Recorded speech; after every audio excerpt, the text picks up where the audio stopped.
A totes i a tots. Avui, 4 de febrer, el dia que es sensibilitza contra la maleïda malaltia del càncer, la Junta Local de Castelló li va proposar també participar a l'Ajuntament en el que dia d'avui, per almenys, havien de fer un acte de sensibilització.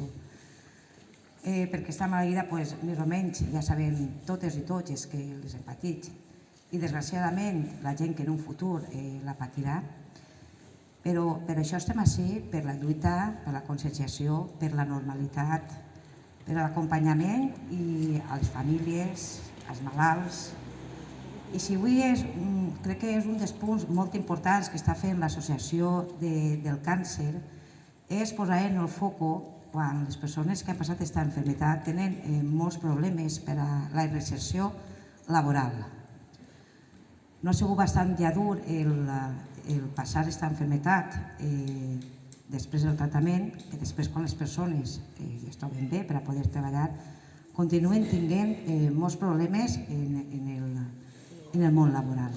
Per tant, incidim i reivindiquem la tota normalitat d'aquestes persones a poder continuar treballant i continuar fent vida normal, que és el seu dret.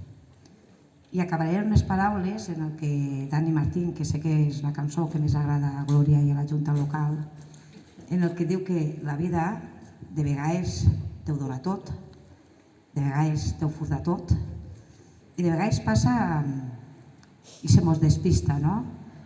Per tant, he de dir que bonica és la vida, que bonica és la vida, i continuaré lluitant, i des de Castelló, junt a l'Associació Local de Castelló, estarem ahí. Bon dia.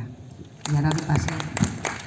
Bon dia a tots i a totes. Des de la Junta Local contra el Càncer hem fet un manifest que anem a donar-li lectura. Gràcies a tots i a totes per assistir a aquest acte de sensibilització en el Dia Mundial contra el Càncer. En primer lloc, agrair la col·laboració desinteressada de totes les persones i entitats del poble que sempre han estat ahí per ajudar-nos en tots els actes que la Junta Local duguem a terme.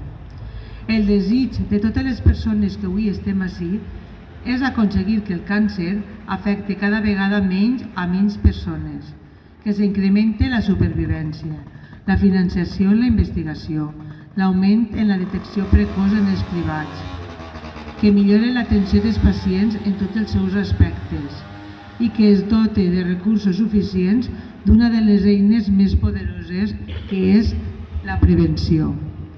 En aquest sentit, la iniciativa Totes i Tots contra el Càncer cobra més importància que mai per aconseguir poder millorar el dia a dia de les persones malaltes. I un repte final que tinguem marcat, superar la taxa de supervivència del 70% per a l'any 2030. El que fem avui pot canviar el nostre demà. Tots i totes contra el càncer. Moltes gràcies.